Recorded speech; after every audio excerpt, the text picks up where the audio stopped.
The Science of Getting Rich by Wallace D. Wattles. Preface. This book is pragmatical, not philosophical. A practical manual, not a treatise upon theories.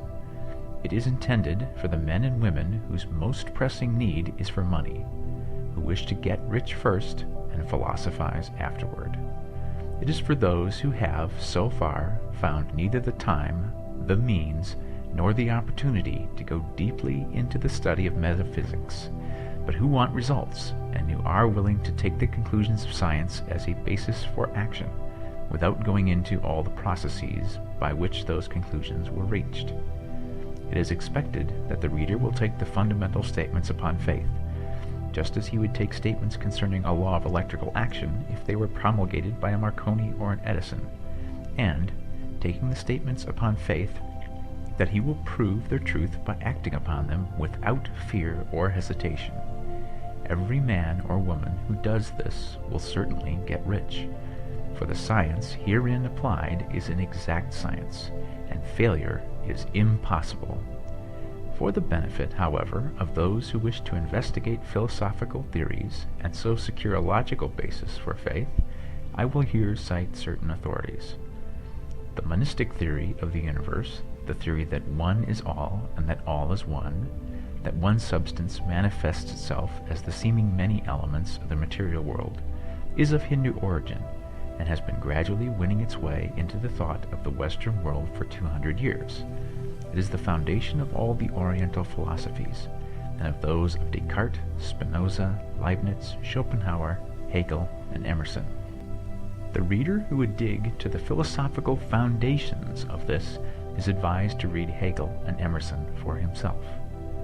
In writing this book, I have sacrificed all other considerations to plainness and simplicity of style, so that all might understand. The plan of action laid down herein was deduced from the conclusions of philosophy. It has been thoroughly tested, and bears the supreme test of practical experiment. It works. If you wish to know how the conclusions were arrived at, read the writings of the authors mentioned above, and if you wish to reap the fruits of their philosophies in actual practice, read this book and do exactly as it tells you to do. Chapter 1. The Right to be Rich. Whatever may be said in praise of poverty, the fact remains that it is not possible to live a really complete or successful life unless one is rich. No man can rise to his greatest possible height in talent or soul development unless he has plenty of money. For to unfold the soul and to develop talent, he must have many things to use, and he cannot have these things unless he has money to buy them. A man develops in mind, soul, and body by making use of things, and society is so organized that man must have money in order to become the possessor of things. Therefore, the basis of all advancement for man must be the science of getting rich. The object of all life is development, and everything that lives has an inalienable right to all the development it is capable of attaining. Man's right to life means his right to have the free and unrestricted use of all the things which may be necessary to his fullest mental, spiritual, and physical unfoldment, or, in other words, his right to be rich. In this book I shall not speak of riches in a figurative way. To be really rich does not mean to be satisfied or contented with a little. No man ought to be satisfied with a little if he is capable of using and enjoying more. The purpose of nature is the advancement and unfoldment of life, and every man should have all that can contribute to the power, elegance, beauty, and richness of life. To be content with less is sinful. The man who owns all he wants for the living of all the life he is capable of living is rich, and no man who has not plenty of money can have all he wants. Life has advanced so far and become so complex that even the most ordinary man or woman requires a great amount of wealth in order to live in a manner that even approaches completeness. Every person naturally wants to become all that they are capable of becoming. This desire to realize innate possibilities is inherent in human nature. We cannot help wanting to be all that we can be. Success in life is becoming what you want to be. You can become what you want to be only by making use of things, and you can only have the free use of things only as you become rich enough to buy them. To understand the science of getting rich is therefore the most essential of all knowledge. There is nothing wrong in wanting to get rich. The desire for riches is really the desire for a richer, fuller, and more abundant life. And that desire is praiseworthy. The man who does not desire to live more abundantly is abnormal, and so the man who does not desire to have money enough to buy all he wants is abnormal. There are three motives for which we live. We live for the body, we live for the mind, and we live for the soul. No one of these is better or holier than the other. All are alike desirable, and no one of the three, body, mind, or soul, can live fully if either of the others is cut short of full life and expression. It is not right or noble to live only for the soul and deny mind or body, and it is wrong to live for the intellect and deny body or soul. We are all acquainted with the loathsome consequences of living for the body and denying both mind and soul, and we see that real life means the complete expression of all that man can give forth through body, mind, and soul.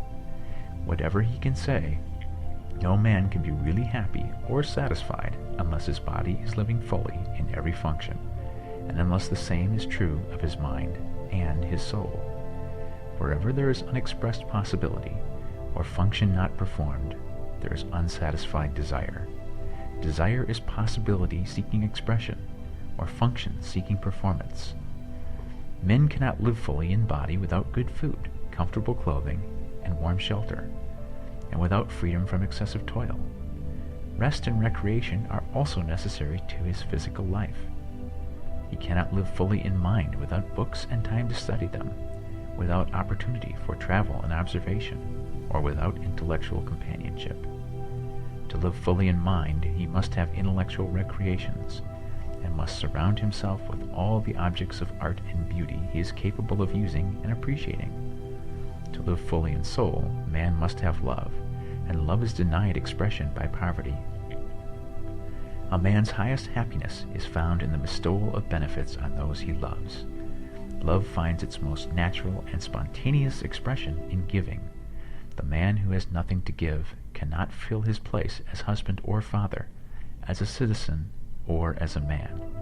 It is in the use of material things that a man finds full life for his body, develops his mind, and unfolds his soul.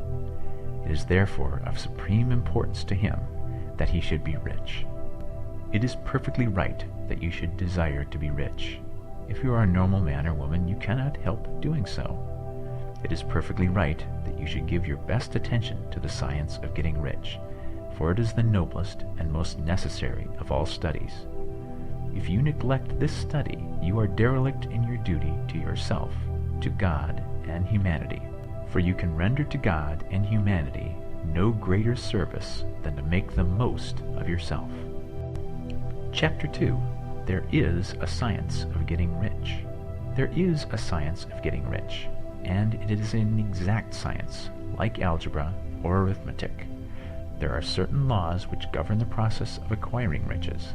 Once these laws are learned and obeyed by any man, he will get rich with mathematical certainty. The ownership of money and property comes as a result of doing things in a certain way. Those who do things in this certain way, whether on purpose or accidentally, get rich, while those who do not do things in this certain way, no matter how hard they work or how able they are, remain poor. It is a natural law that like causes always produce like effects, and therefore any man or woman who learns to do things in this certain way will infallibly get rich. That the above statement is true is shown by the following facts. Getting rich is not a matter of environment, for, if it were, all the people in a certain neighborhood would become wealthy. The people of one city would all be rich, while those in other towns would all be poor. Or the inhabitants of one state would roll in wealth, while those of an adjoining state would be in poverty. But everywhere we see rich and poor living side by side in the same environment, and often engaged in the same vocations. When two men are in the same locality and in the same business, and one gets rich while the other remains poor, it shows that getting rich is not, primarily, a matter of environment. Some environments may be more favorable than others, but when two men in the same business are in the same neighborhood, and one gets rich while the other fails, it indicates that getting rich is the result of doing things in a certain way. And further, the ability to do things in this certain way is not due solely to the possession of talent, for many people who have great talent remain poor, while others who have very little talent get rich. Studying the people who have got rich, we find that they are an average lot in all respects, having no greater talents and abilities than other men. It is evident that they do not get rich because they possess talents and abilities that other men have not, but because they happen to do things in a certain way.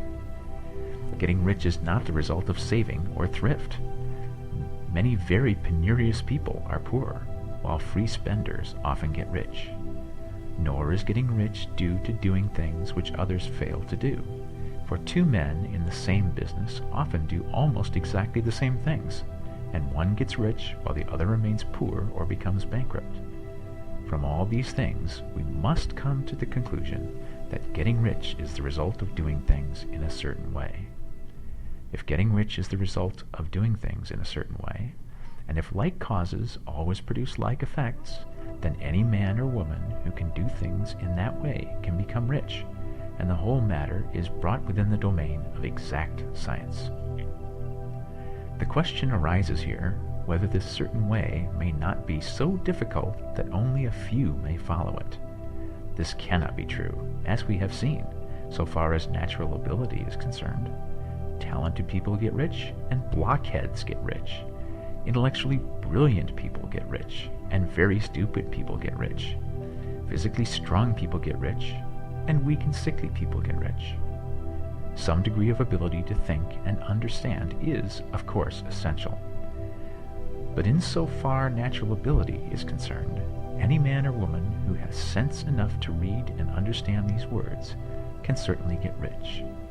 Also, we have seen that it is not a matter of environment. Location counts for something. One would not go to the heart of the Sahara and expect to do successful business. Getting rich involves the necessity of dealing with men, and of being where there are people to deal with. And if these people are inclined to deal in the way you want to deal, so much the better. But that is about as far as environment goes. If anybody else in your town can get rich, so can you. And if anybody else in your state can get rich, so can you. Again, it is not a matter of choosing some particular business or profession. People get rich in every business and in every profession, while their next-door neighbors in the same vocation remain in poverty. It is true that you will do best in a business which you like and which is congenial to you, and if you have certain talents which are well developed, you will do best in a business which calls for the exercise of those talents. Also, you will do best in a business which is suited to your locality. An ice cream parlor would do better in a warm climate than in Greenland, and a salmon fishery will succeed better in the Northwest than in Florida, where there are no salmon. But aside from these general limitations, getting rich is not dependent upon your engaging in some particular business, but upon your learning to do things in a certain way. If you are now in business, and anybody else in your locality is getting rich in the same business, while you are not getting rich, it is because you are not doing things in the same way that the other person is doing them. No one is prevented from getting rich by lack of capital. True, as you get capital, the increase becomes more easy and rapid, but one who has capital is already rich and does not need to consider how to become so. No matter how poor you may be, if you begin to do things in a certain way, you will begin to get rich, and you will begin to have capital. The getting of capital is a part of the process of getting rich, and it is a part of the result which invariably follows the doing of things in a certain way. You may be the poorest man on the continent, and be deeply in debt. You may have neither friends, influence, nor resources. But if you begin to do things in this certain way, you must infallibly begin to get rich, for like causes must produce like effects. If you have no capital, you can get capital. If you are in the wrong business, you can get into the right business. If you are in the wrong location, you can go to the right location. And you can do so by beginning in your present business and in your present location to do things in a certain way which causes success. Chapter 3. Is opportunity monopolized? No man is kept poor because opportunity has been taken away from him, because other people have monopolized the wealth and have put a fence around it. You may be shut off from engaging in business in certain lines, but there are other channels open to you. Probably it would be hard for you to get control of any of the great railroad systems. That field is pretty well monopolized. But the electric railway business is still in its infancy and offers plenty of scope for enterprise, and it will be but a few years until traffic and transportation through the air will become a great industry, and in all its branches will give employment to hundreds of thousands and perhaps millions of people. Why not turn your attention to the development of aerial transportation, instead of competing with J.J. Hill and others for a chance in the steam railway world? It is quite true that if you are a workman in the employ of the Steel Trust, you have very little chance of becoming the owner of the plant in which you work. But it is also true that if you will commence to act in a certain way, you can soon leave the employ of the Steel Trust. You can buy a farm of from 10 to 40 acres and engage in business as a producer of foodstuffs. There is great opportunity at this time for men who will live upon small tracts of land and cultivate the same intensively. Such men will certainly get rich. You may say that it is impossible for you to get the land, but I am going to prove to you that it is not impossible, and that you can certainly get a farm if you will go to work in a certain way. At different periods, the tide of opportunity sets in different directions, according to the needs of the whole, and the particular stage of social evolution which has been reached. At present, in America, it is setting toward agriculture and the allied industries and professions. Today, opportunity is open before the factory worker in his line. It is open before the businessman who supplies the farmer more than before the one who supplies the factory worker, and before the professional man who waits upon the farmer more than before the one who serves the working class. There is abundance of opportunity for the man who will go with the tide instead of trying to swim against it. So the factory workers, either as individuals or as a class, are not deprived of opportunity. The workers are not being kept down by their masters. They are not being ground by the trusts and combinations of capital. As a class, they are where they are because they do not do things in a certain way. If the workers of America chose to do so, they could follow the example of their brothers in Belgium and other countries, and establish great department stores and cooperative industries. They could elect men of their own class to office and pass laws favoring the development of such cooperative industries, and in a few years they could take peaceable possession of the industrial field. The working class may become the master class whenever they will begin to do things in a certain way. The law of wealth is the same for them as it is for all others. This they must learn, and they will remain where they are as long as they continue to do as they do. The individual worker, however, is not held down by the ignorance or the mental slothfulness of his class. He can follow the tide of opportunity to riches, and this book will tell him how. No one is kept in poverty by a shortness in the supply of riches. There is more than enough for all. A palace as large as the Capitol at Washington might be built for every family on earth from the building materials in the United States alone. And under intense cultivation, this country would produce wool, cotton, linen, and silk enough to clothe each person in the world finer than Solomon was arrayed in all his glory, together with food enough to feed them all luxuriously. The visible supply is practically inexhaustible, and the invisible supply really is inexhaustible. Everything you see on earth is made from one original substance, out of which all things proceed.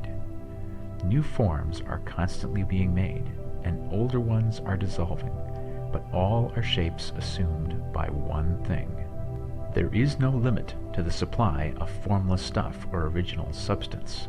The universe is made out of it, but it was not all used in making the universe. The spaces in, through, and between the forms of the visible universe are permeated and filled with the original substance, with the formless stuff, with the raw material of all things.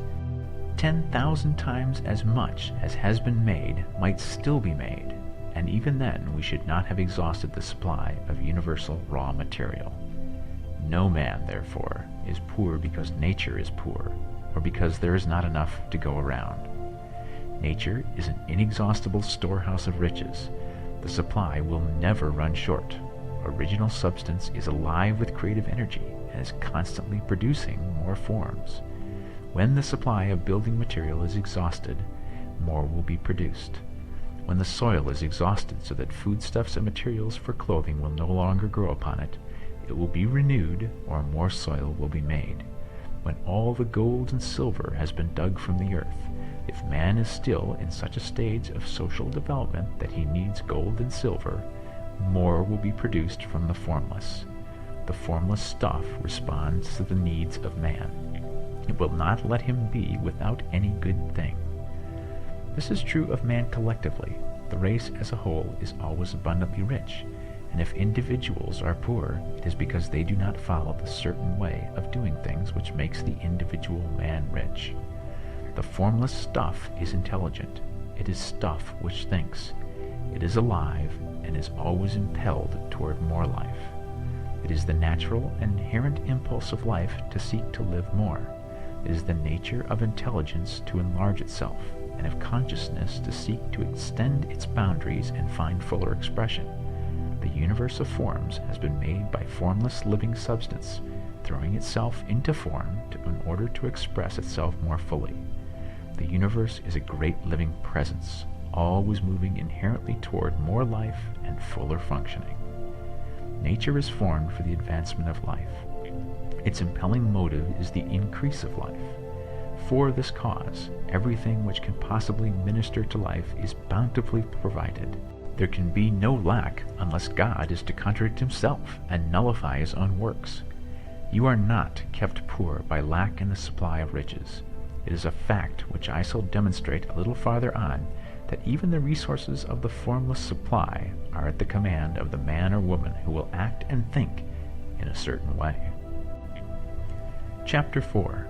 The first principle in the science of getting rich.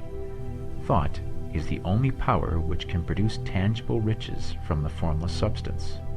The stuff from which all things are made is a substance which thinks, and the thought of form in this substance produces the form. Original substance moves according to its thoughts. Every form and process you see in nature is the visible expression of a thought in original substance. As the formless stuff thinks of a form, it takes that form. As it thinks of a motion, it makes that motion. That is the way all things were created. We live in a thought world, which is part of a thought universe. The thought of a moving universe extended throughout formless substance, and the thinking stuff moving according to that thought took the form of systems of planets and maintains that form. Thinking substance takes the form of its thought and moves according to the thought. Holding the idea of a circling system of suns and worlds, it takes the form of those bodies and moves them as it thinks. Thinking the form of a slow-growing oak tree, it moves accordingly and produces the tree, though centuries may be required to do the work. In creating, the formless seems to move according to the lines of motions it has established. The thought of an oak tree does not cause the instant formation of a full-grown tree, but it does start in motion the forces which will produce the tree along established lines of growth.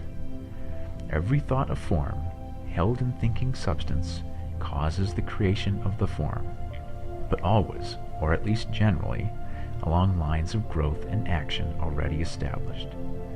The thought of a house of a certain construction, if it were impressed upon formless substance, might not cause the instant formation of the house, but it would cause the turning of creative energies already working in trade and commerce into such channels as to result in the speedy building of the house. And if there were no existing channels through which the creative energy could work, then the house would be formed directly from primal substance, without waiting for the slow processes of the organic and inorganic world. No thought of form can be impressed upon original substance without causing the creation of the form. Man is a thinking center and can originate thought. All the forms that man fashions with his hands must first exist in his thoughts. He cannot shape a thing until he has thought that thing. And so far, man has confined his efforts wholly to the work of his hands. He has applied manual labor to the world of forms, seeking to change or modify those already existing. He has never thought of trying to cause the creation of new forms by impressing his thoughts upon formless substance. When man has a thought form, he takes material from the forms of nature and makes an image of the form which is in his mind. He has, so far, made little or no effort to cooperate with formless intelligence, to work, quote, with the Father, end quote. He has not dreamed that he can, quote, do what he seeth the Father doing, end quote. Man reshapes and modifies existing forms by manual labor. He has given no attention to the question whether he may not produce things from formless substance by communicating his thoughts to it. We propose to prove that he may do so, to prove that any man or woman may do so, and to show how.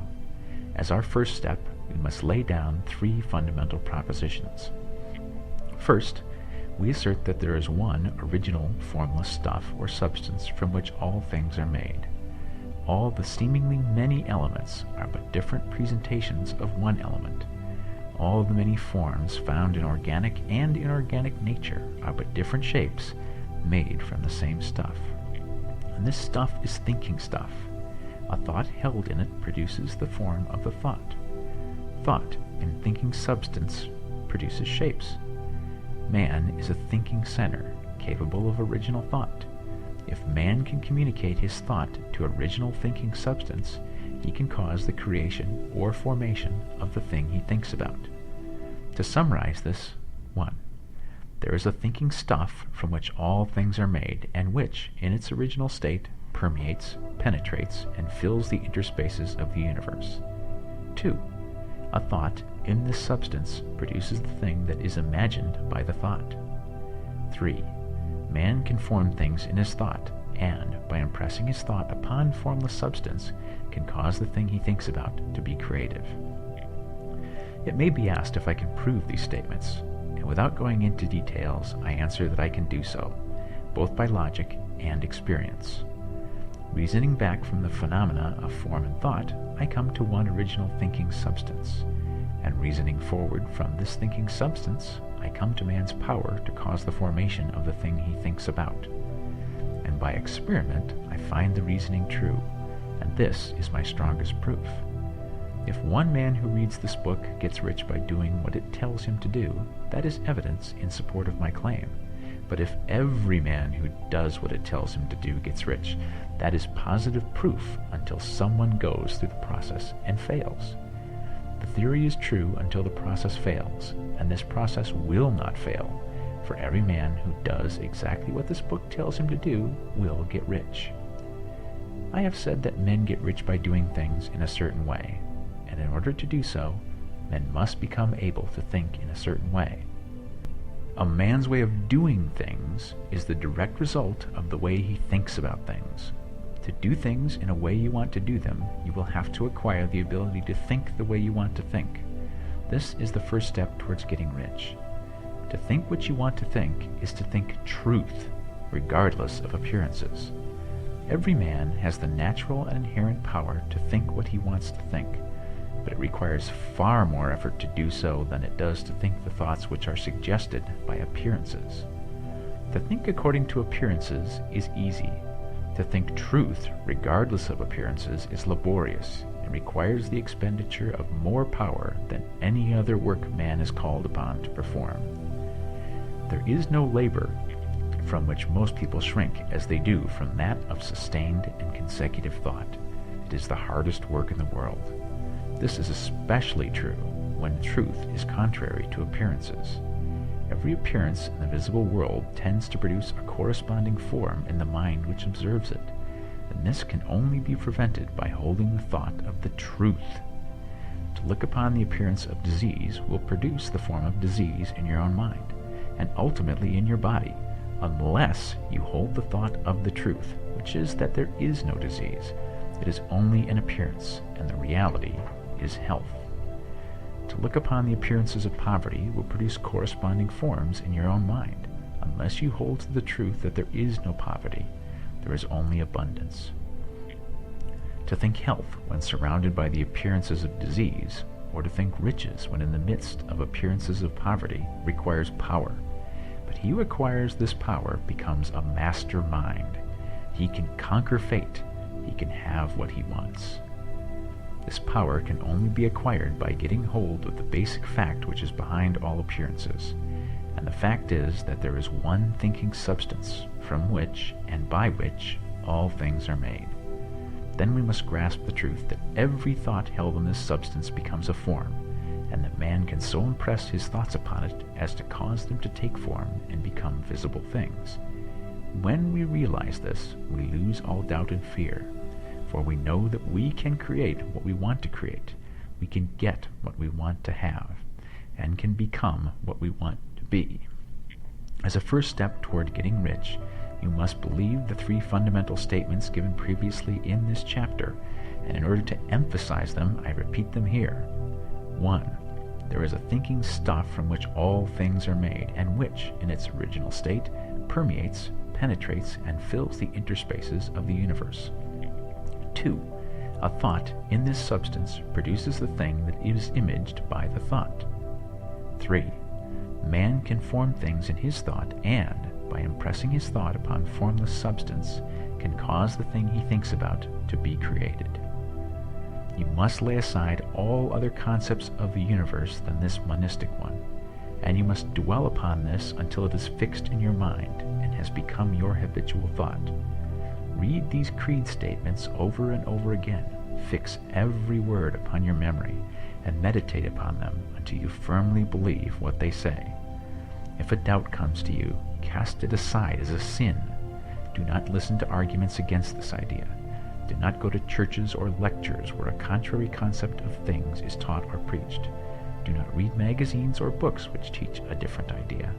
If you get mixed up in your faith, all your efforts will be in vain. Do not ask why these things are true, nor speculate as to how they can be true. Simply take them on trust. The science of getting rich begins with the absolute acceptance of this faith. Chapter 5. Increasing Life.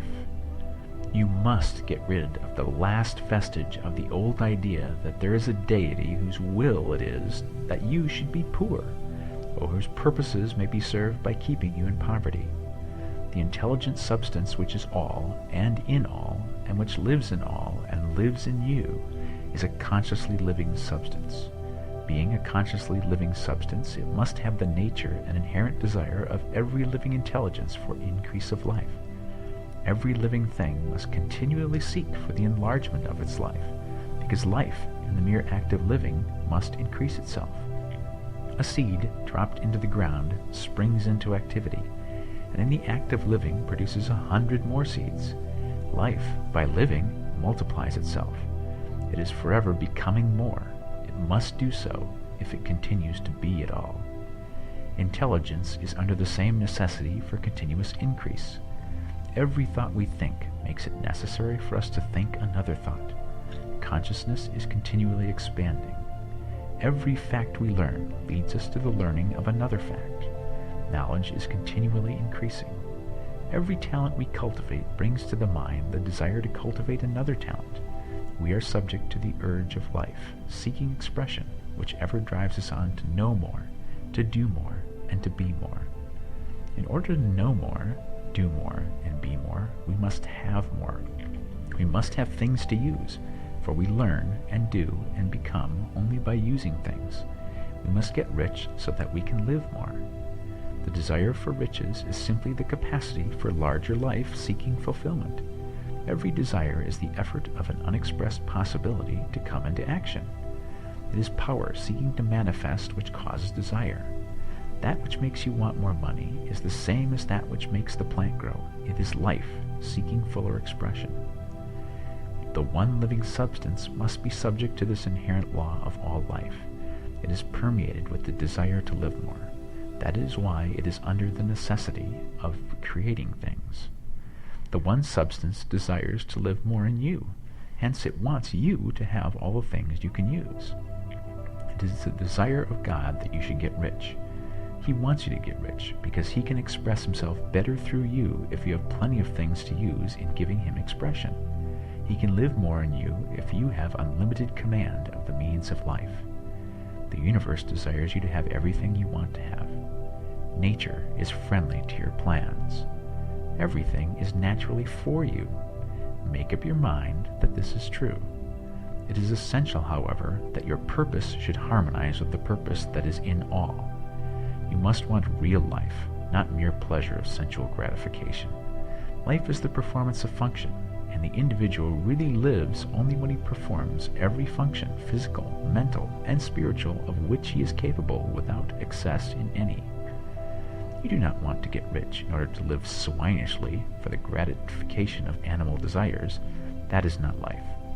But the performance of every physical function is a part of life, and no one lives completely who denies the impulses of the body a normal and healthful expression. You do not want to get rich solely to enjoy mental pleasures, to get knowledge, to gratify ambition, to outshine others, to be famous. All of these are a legitimate part of life, but the man who lives for the pleasures of the intellect alone will only have a partial life, and he will never be satisfied with his lot. You do not want to get rich solely for the good of others, to lose yourself for the salvation of mankind, to experience the joys of philanthropy and sacrifice. The joys of the soul are only a part of life, and they are no better or nobler than any other part. You want to get rich in order that you may eat, drink, and be merry when it is time to do these things, in order that you may surround yourself with beautiful things, see distant lands, feed your mind, and develop your intellect, in order that you may love men and do kind things, and be able to play a good part in helping the world to find truth. But remember that extreme altruism is no better and no nobler than extreme selfishness. Both are mistakes. Get rid of the idea that God wants you to sacrifice yourself to others, and that you can secure his favor by doing so. God requires nothing of the kind. What he wants is that you should make the most of yourself, for yourself, and for others. And you can help others more by making the most of yourself than in any other way. You can make the most of yourself only by getting rich, so it is right and praiseworthy that you should give your first and best thought to the work of acquiring wealth. Remember, however, that the desire of substance is for all, and its movements must be for more life to all. It cannot be made to work for less life to any, because it is equally in all, seeking riches and life. Intelligent substance will make things for you, but it will not take things away from someone else and give them to you. You must get rid of the thought of competition. You are to create, not to compete for what is already created. You do not have to take anything away from anyone. You do not have to drive sharp bargains. You do not have to cheat or to take advantage. You do not need to let any man work for you for less than he earns. You do not have to covet the property of others or to look at it with wishful eyes. No man has anything of which you cannot have the like, and that without taking what he has away from him. You are to become a creator, not a competitor. You are going to get what you want, but in such a way that when you get it, every other man will have more than he has now. I am aware that there are men who get a vast amount of money by proceeding in direct opposition to the statements in the paragraph above, and may add a word of explanation here. Men of the plutocratic type who become very rich do so sometimes purely by their extraordinary ability on the plane of competition, and sometimes they unconsciously relate themselves to substance in its great purposes and movements for the general racial upbuilding through industrial evolution. Rockefeller, Carnegie, Morgan, and the rest have been the unconscious agents of the supreme in the necessary work of systematizing and organizing productive industry, and in the end, their work will contribute immensely toward increased life for all. Their day is nearly over. They have organized production and will soon be succeeded by the agents of the multitude who will organize the machinery of distribution. The multimillionaires are like the monster reptiles of the prehistoric eras. They play a necessary part in the evolutionary process, but the same power which produced them will dispose of them, and it is well to bear in mind that they have never been really rich. A record of the private lives of most of this class will show that they have been really the most abject and wretched of the poor. Riches secured on the competitive plane are never satisfactory and permanent. They are yours today and another's tomorrow. Remember, if you are to become rich in a scientific and certain way, you must rise entirely out of the competitive thought. You must never think for a moment that the supply is limited. Just as soon as you begin to think that all the money is being cornered and controlled by bankers and others, and that you must exert yourself to get laws passed to stop this process and so on, in that moment you drop into the competitive mind, and your power to cause creation is gone for the time being. And what is worse, you will probably arrest the creative movements you have already instituted. Know that there are countless millions of dollars worth of gold in the mountains of the earth, not yet brought to light, and know that if it were not, more would be created from thinking substance to supply your needs. Know that the money you need will come, even if it is necessary for 1,000 men to be led to the discovery of new gold mines tomorrow. Never look at the visible. Look always at the limitless riches in formless substance, and know that they are coming to you as fast as you can receive and use them. Nobody, by cornering the visible supply, can prevent you from getting what is yours. So never allow yourself to think for an instant that all the best building spots will be taken before you get ready to build your house, unless you hurry.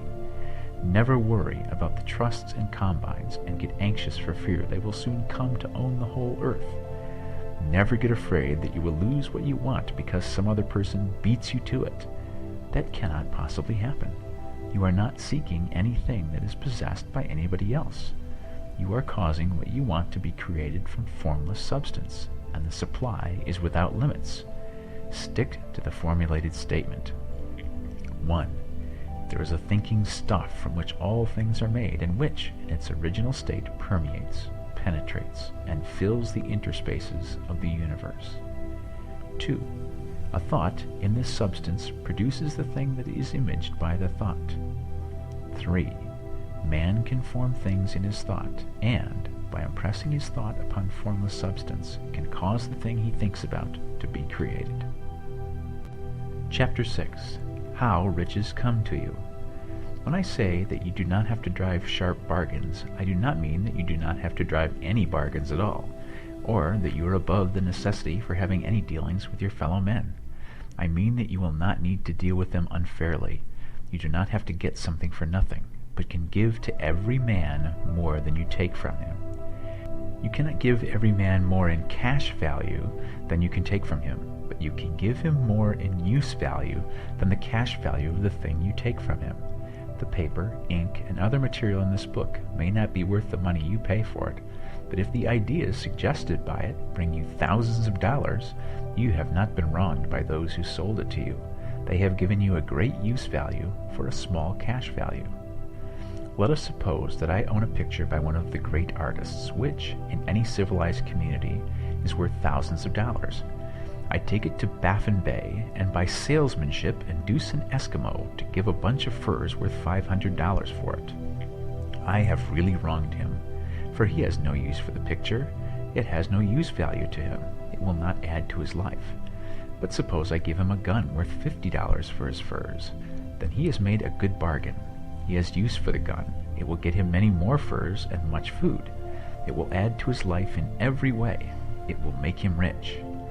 When you rise from the competitive to the creative plane, you can scan your business transactions very strictly.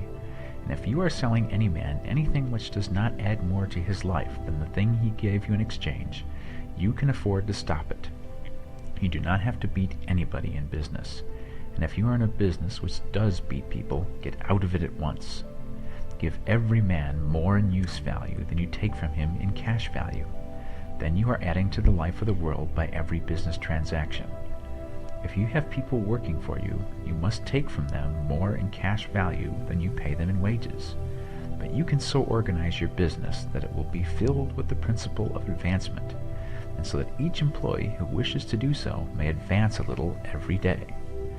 You can make your business do for your employees what this book is doing for you.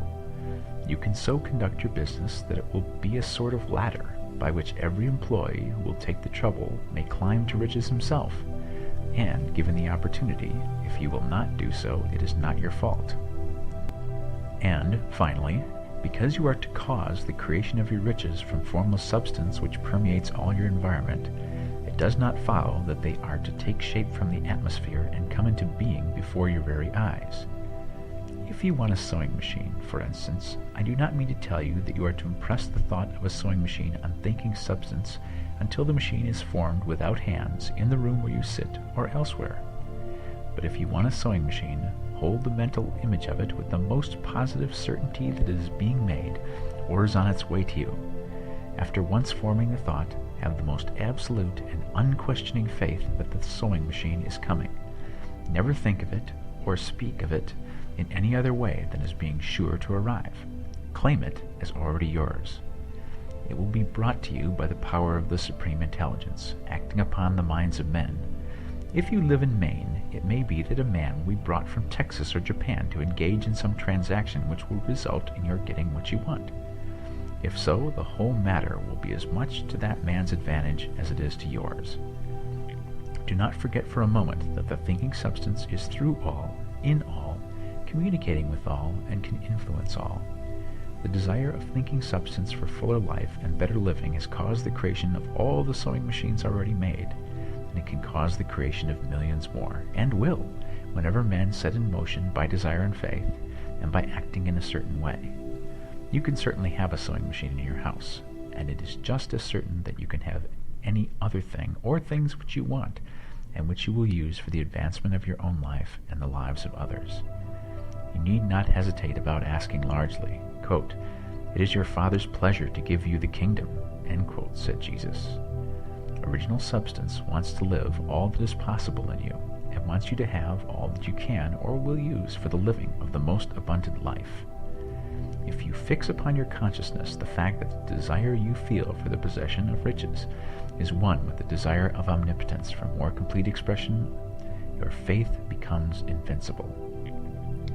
Once I saw a little boy sitting at a piano and vainly trying to bring harmony out of the keys, and I saw that he was grieved and provoked by his inability to play real music. I asked him the cause of his vexation, and he answered, "I can feel the music in me, but I can't make my hands go right." The music in him was the urge of original substance, containing all the possibilities of all life. All there is of music was seeking expression through the child. God, the one substance, is trying to live and do and enjoy things through humanity. He is saying, "I want hands to build wonderful structures, to play divine harmonies, to paint glorious pictures. I want feet to run my errands, eyes to see my beauties, tongues to tell mighty truths and to sing marvelous songs," and so on. All that there is of possibility is seeking expression through men. God wants those who can play music to have pianos and every other instrument, and to have the means to cultivate their talents to the fullest extent. He wants those who can appreciate beauty to be able to surround themselves with beautiful things. He wants those who can discern truth to have every opportunity to travel and observe. He wants those who can appreciate dress to be beautifully clothed, and those who can appreciate good food to be luxuriously fed. He wants all these things because it is himself that enjoys and appreciates them. It is God who wants to play and sing and enjoy beauty and proclaim truth and wear fine clothes and eat good foods. It is God that worketh in you to will and to do, said Paul. The desire you feel for riches is the infinite, seeking to express himself in you as he sought to find expression in the little boy at the piano. So you need not hesitate to ask largely. Your part is to focalize and express the desire of God. This is a difficult point with most people. They retain something of the old idea that poverty and self-sacrifice are pleasing to God. They look upon poverty as a part of the plan, a necessity of nature. They have the idea that God has finished his work and made all that he can make, and that the majority of men must stay poor because there is not enough to go around. They hold to so much of this erroneous thought that they feel ashamed to ask for wealth. They try not to want more than a very modest competence, just enough to make them fairly comfortable. I recall now the case of one student who was told that he must get in mind a clear picture of the things he desired, so that the creative thought of them might be impressed on formless substance. He was a very poor man, living in a rented house, and having only what he earned from day to day, and he could not grasp the fact that all wealth was his. So, after thinking the matter over, he decided that he might reasonably ask for a new rug for the floor of his best room, and an anthracite coal stove to heat the house during the winter. Following the instructions given in this book, he obtained these things in a few months, and then it dawned upon him that he had not asked enough. He went through the house in which he lived and planned all the improvements he would like to make in it. He mentally added a bay window here and a room there, until it was complete in his mind as his ideal home. Then he planned its furnishings. Holding the whole picture in his mind, he began living in a certain way and moving toward what he wanted. And he owns the house now and is rebuilding it after the form of his mental image. And now, with still larger faith, he is going on to yet greater things. It has been unto him according to his faith, and it is so with you and with all of us. Chapter 7. Gratitude. The illustrations given in the last chapter will have conveyed to the reader the fact that the first step in getting rich is to convey the idea of your wants to the formless substance. This is true, and you will see that in order to do so, it becomes necessary to relate yourself to the formless intelligence in a harmonious way. To secure this harmonious relation is a matter of such primary and vital importance that I shall give some space to its discussion here, and give you instructions which, if you follow them, will be certain to bring you into perfect unity of mind with God. The whole process of mental adjustment and atonement can be summed up in one word: gratitude. First, you believe that there is one intelligent substance from which all things proceed. Second, you believe that this substance gives you everything you desire. And third, you relate yourself to it by feeling a deep and profound gratitude. Many people who order their lives rightly in all other ways are kept in poverty by their lack of gratitude. Having received one gift from God, they cut the wires which connect them with Him by failing to make acknowledgement. It is easy to understand that the nearer we live to the source of wealth, the more wealth we shall receive. And it is easy also to understand that the soul that is always grateful lives in closer touch with God than the one which never looks to Him in thankful acknowledgement. The more gratefully we fix our minds on the Supreme when good things come to us, the more good things we will receive, and the more rapidly they will come. And the reason simply is that the mental attitude of gratitude draws the mind into closer touch with the source from which the blessings come. If it is a new thought to you that gratitude brings your whole mind into closer harmony with the creative energies of the universe, consider it well, and you will see that it is true. The good things you already have come to you along the line of obedience to certain laws. Gratitude will lead your mind out along the ways by which things come, and it will keep you in close harmony with creative thought and prevent you from falling into competitive thought. Gratitude alone can keep you looking toward the all and prevent you from falling into the error of thinking of the supply as limited, and to do that would be fatal to your hopes. There is a law of gratitude, and it is absolutely necessary that you should observe the law if you are to get the results you seek. The law of gratitude is the natural principle that action and reaction are always equal and in opposite directions. The grateful outreaching of your mind in thankful praise to the Supreme is a liberation or expenditure of force. It cannot fail to reach that to which it is addressed, and the reaction is an instantaneous movement towards you. Draw nigh unto God, and He will draw nigh unto you. That is a statement of psychological truth. And if your gratitude is strong and constant, the reaction in formless substance will be strong and continuous. The movement of the things you want will be always towards you. Notice the grateful attitude that Jesus took, how he always seemed to be saying, "I thank thee, Father, that thou hearest me." You cannot exercise much power without gratitude, for it is gratitude that keeps you connected with power. But the value of gratitude does not consist solely in getting you more blessings in the future. Without gratitude, you cannot long keep from dissatisfied thought regarding things as they are. The moment you permit your mind to dwell with dissatisfaction upon things as they are, you begin to lose ground. You fix attention upon the common, the ordinary, the poor, and the squalid and mean, and your mind takes the form of these things. Then you will transmit these forms or mental images to the formless, and the common, the poor, the squalid, and mean will come to you. To permit your mind to dwell upon the inferior is to become inferior and to surround yourself with inferior things. On the other hand, to fix your attention on the best is to surround yourself with the best and to become the best. The creative power within us makes us into the image of that with which we give our attention. We are thinking substance, and thinking substance always takes the form of that which it thinks about.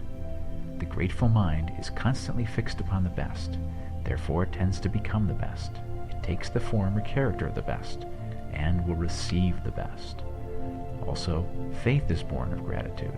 The grateful mind continually expects good things, and expectation becomes faith. The reaction of gratitude upon one's own mind produces faith, and every outgoing wave of grateful thanksgiving increases faith. He who has no feeling of gratitude cannot long retain a living faith, and without a living faith you cannot get rich by the creative method, as we shall see in the following chapters.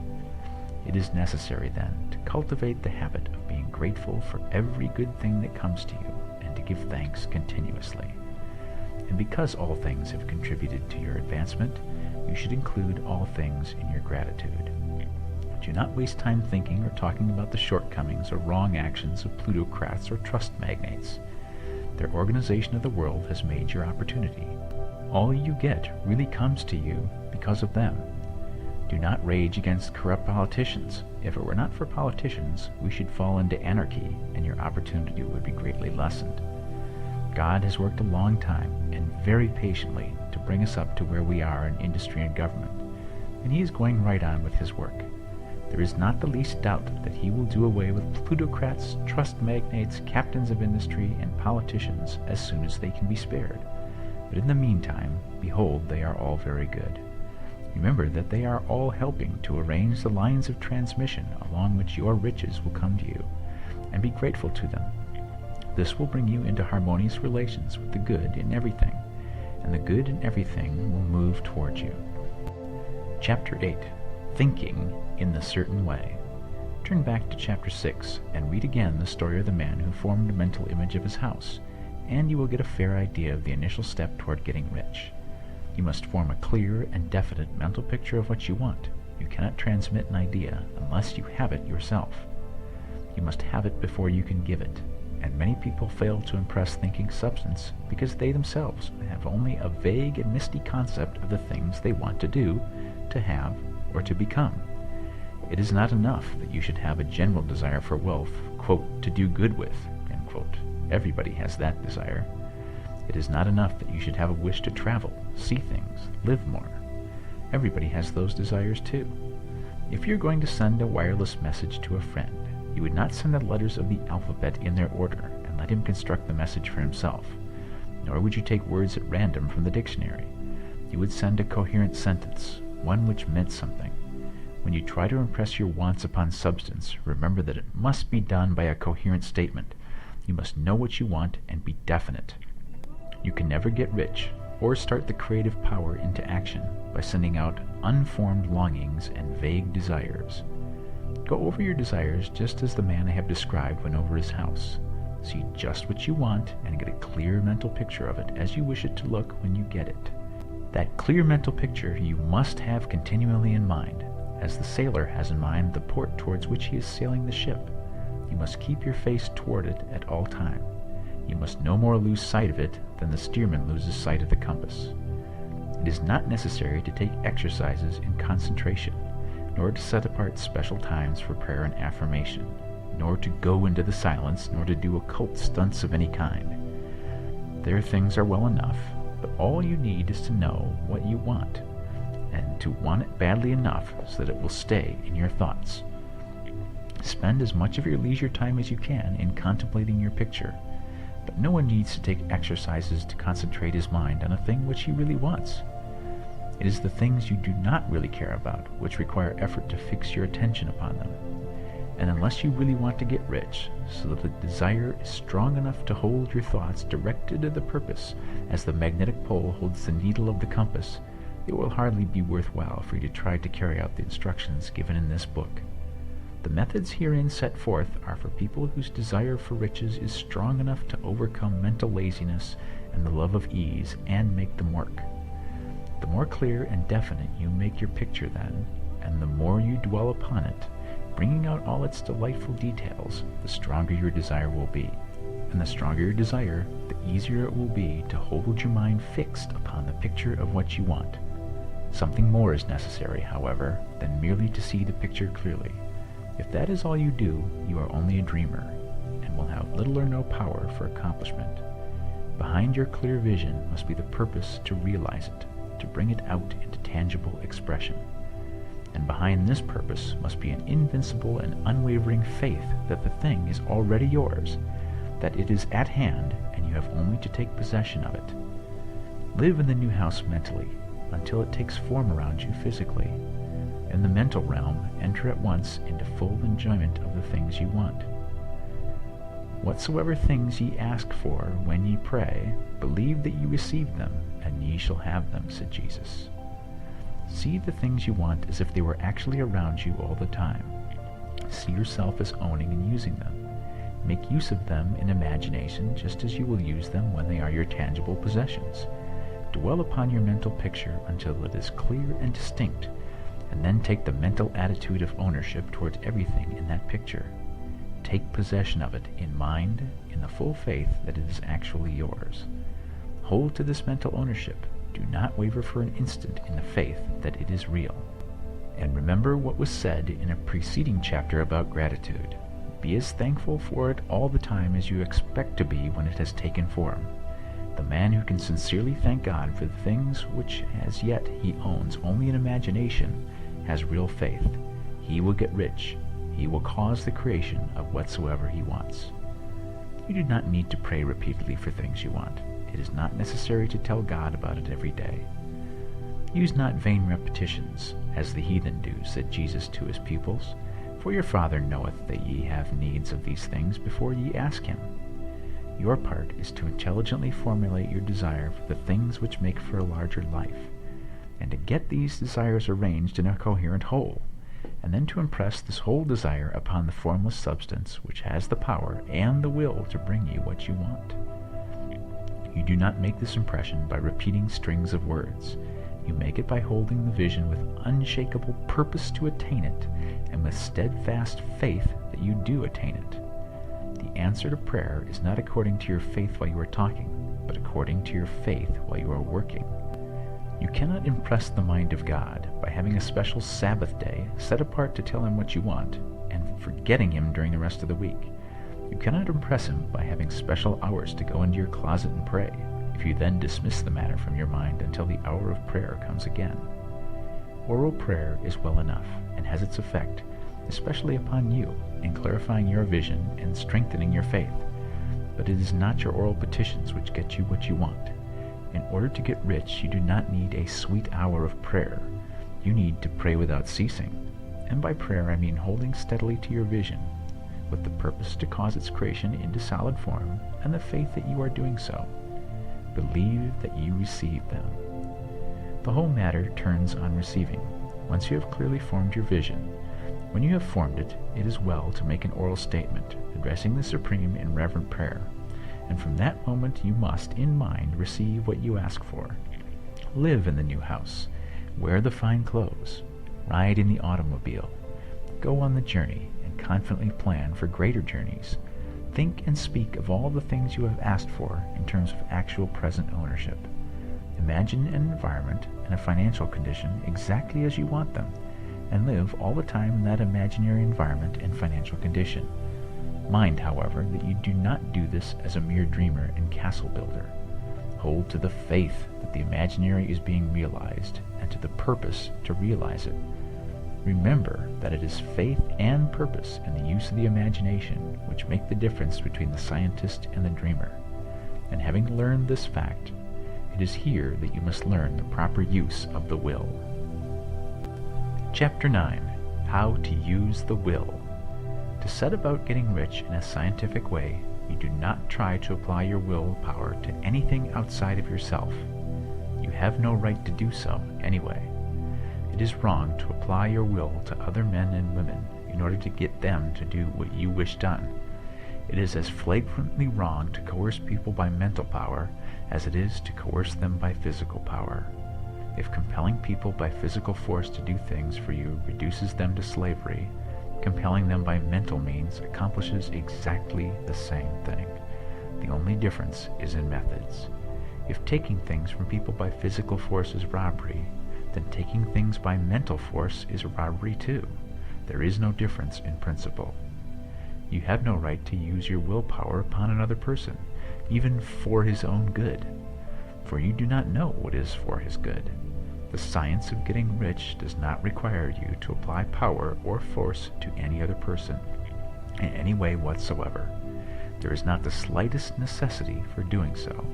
Indeed, any attempt to use your will upon others will only tend to defeat your purpose. You do not need to apply your will to things in order to compel them to come to you. That would simply be trying to coerce God, and would be foolish and useless, as well as irreverent. You do not have to compel God to give you good things, any more than you have to use your willpower to make the sun rise. You do not have to use your willpower to conquer an unfriendly deity, or to make stubborn and rebellious forces do your bidding. Substance is friendly to you, and is more anxious to give you what you want than you are to get it. To get rich, you need only use your willpower upon yourself.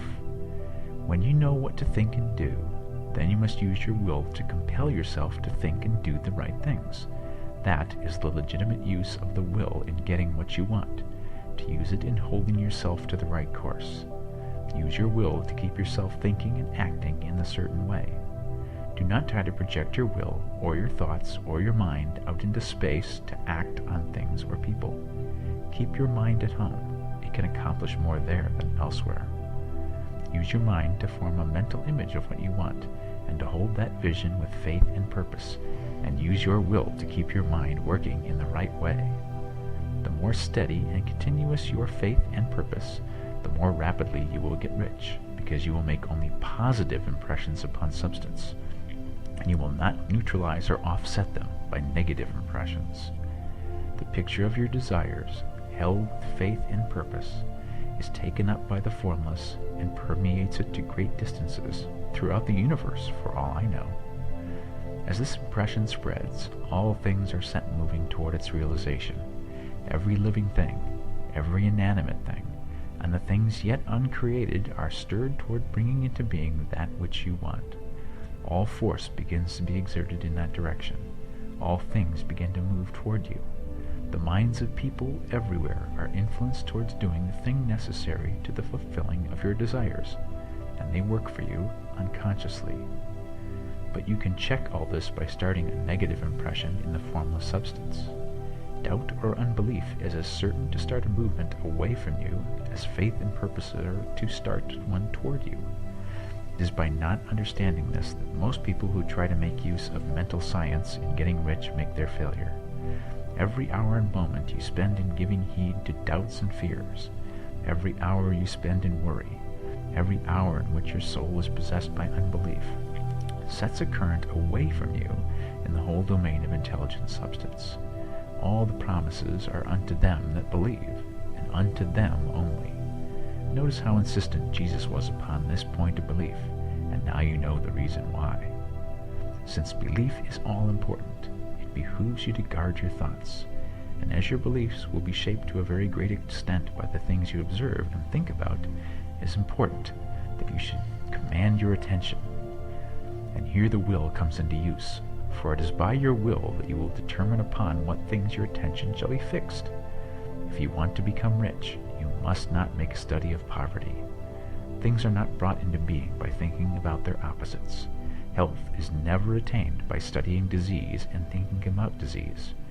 Righteousness is not to be promoted by studying sin and thinking about sin. And no one ever got rich by studying poverty and thinking about poverty. Medicine as a science of disease has increased disease. Religion as a science of sin has promoted sin. And economics as a study of poverty will fill the world with wretchedness and want. Do not talk about poverty. Do not investigate it or concern yourself with it. Never mind what its causes are. You have nothing to do with them. What concerns you is the cure. Do not spend your time in charitable work or charity movements. All charity only tends to perpetuate the wretchedness it aims to eradicate. I do not say that you should be hard-hearted or unkind and refuse to hear the cry of need, but you must not try to eradicate poverty in any of the conventional ways. Put poverty behind you and put all that pertains to it behind you and make good. Get rich. That is the best way you can help the poor. And you cannot hold the mental image which is to make you rich if you fill your mind with pictures of poverty. Do not read books or papers which give circumstantial accounts of the wretchedness of the tenement dwellers, of the horrors of child labor, and so on. Do not read anything which fills your mind with gloomy images of want and suffering. You cannot help the poor in the least by knowing about these things, and the widespread knowledge of them does not tend at all to do away with poverty. What tends to do away with poverty is not the getting of pictures of poverty into your mind, but getting pictures of wealth into the minds of the poor. You are not deserting the poor in their misery when you refuse to allow your mind to be filled with pictures of that misery. Poverty can be done away with, not by increasing the number of well-to-do people who think about poverty, but by increasing the number of poor people who purpose with faith to get rich. The poor do not need charity, they need inspiration. Charity only sends them a loaf of bread to keep them alive in their wretchedness, or gives them an entertainment to make them forget for an hour or two. But inspiration will cause them to rise out of their misery. If you want to help the poor, demonstrate to them that they can become rich. Prove it by getting rich yourself. The only way in which poverty will ever be banished from this world is by getting a large and constantly increasing number of people to practice the teachings of this book. People must be taught to become rich by creation, not by competition. Every man who becomes rich by competition throws down behind him the ladder by which he rises, and keeps others down. But every man who gets rich by creation opens a way for thousands to follow him, and inspires them to do so. You are not showing hardness of heart or an unfeeling disposition when you refuse to pity poverty, see poverty, read about poverty, or think or talk about it, or to listen to those who do talk about it. Use your willpower to keep your mind off the subject of poverty, and to keep it fixed with faith and purpose on the vision of what you want. Chapter 10. Further use of the will. You cannot retain a true and clear vision of wealth if you are constantly turning your attention to opposing pictures, whether they be external or imagery. Do not tell of your past troubles of a financial nature, if you have had them. Do not think of them at all. Do not tell of the poverty of your parents or the hardships of your early life. To do any of these things is to mentally class yourself with the poor for the time being, and it will certainly check the movement of things in your direction. Let the dead bury their dead, as Jesus said. Put poverty and all things that pertain to poverty completely behind you. You have accepted a certain theory of the universe as being correct, and are resting all your hopes of happiness on its being correct. And what can you gain by giving heed to conflicting theories? Do not read religious books which tell you that the world is soon coming to an end, and do not read the writings of muckrakers and pessimistic philosophers who tell you that it is going to the devil. The world is not going to the devil. It is going to God. It is wonderful becoming. True, there may be a good many things in existing conditions which are disagreeable. What is the use of studying them when they are certainly passing away, and when the study of them only tends to check their passing and keep them with us? Why give time and attention to things which are being removed by evolutionary growth, when you can hasten their removal only by promoting the evolutionary growth as far as your part of it goes? No matter how horrible in seeming may be the conditions in certain countries, sections, or places, you waste your time and destroy your own chances by considering them. You should interest yourself in the world's becoming rich. Think of the riches the world is coming into, instead of the poverty it is growing out of, and bear in mind that the only way in which you can assist the world in growing rich is by growing rich yourself through the creative method, not the competitive one. Give your attention wholly to riches, ignore poverty. Whenever you think or speak of those who are poor, think and speak of them as those who are becoming rich, as those who are to be congratulated rather than pitied. Then they and others will catch the inspiration and begin to search for the way out. Because I say that you are to give your whole time and mind and thought to riches, it does not follow that you are to be sordid or mean. To become really rich is the noblest aim you can have in life, for it includes everything else. On the competitive plane, the struggle to get rich is a godless scramble for power over other men. But when we come into the creative mind, all this is changed. All that is possible in the way of greatness and soul unfoldment, of service and lofty endeavor, comes by way of getting rich. All is made possible by the use of things. If you lack for physical health, you will find that the attainment of it is conditional on your getting rich. Only those who are emancipated from financial worry and have the means to live a carefree existence and follow hygienic practices can have and retain health. Moral and spiritual greatness is possible only to those who are above the competitive battle for existence, and only those who are becoming rich on the plane of creative thought are free from the degrading influence of competition. If your heart is set on domestic happiness, remember that love flourishes best where there is refinement, a high level of thought, and freedom from corrupting influences. And these are to be found only where riches are attained by the exercise of creative thought, without strife or rivalry. You can aim at nothing so great or noble, I repeat, as to become rich, and you must fix your attention upon your mental pictures of rich, to the exclusion of all that may tend to dim or obscure that vision. You must learn to see the underlying truth in all things. You must see beneath all seemingly wrong conditions the great one life ever moving forward towards fuller expression and more complete happiness. It is the truth that there is no such thing as poverty, that there is only wealth. Some people remain in poverty because they are ignorant of the fact that there is wealth for them, and these can best be taught by showing them the way to affluence in your own person and practice. Others are poor because, while they feel that there is a way out, they are too intellectually indolent to put forth the mental effort necessary to find that way and by travel it. And for these, the very best thing you can do is to arouse their desire by showing them the happiness that comes from being rightly rich. Others still are poor because, while they have some notion of science, they have become so swamped and lost in the maze of metaphysical and occult theories that they do not know which road to take. They try a mixture of many systems and fail in all. For these, again, the very best thing to do is show the right way in your own person and practice. An ounce of doing things is worth a pound of theorizing. The very best thing you can do for the whole world is to make the most of yourself. You can serve God and man in no more effective way than by getting rich. That is, if you get rich by the creative method and not by the competitive one. Another thing. We assert that this book gives in detail the principles of the science of getting rich. And if that is true, you do not need to read any other book upon the subject. This may sound narrow and egotistical, but consider.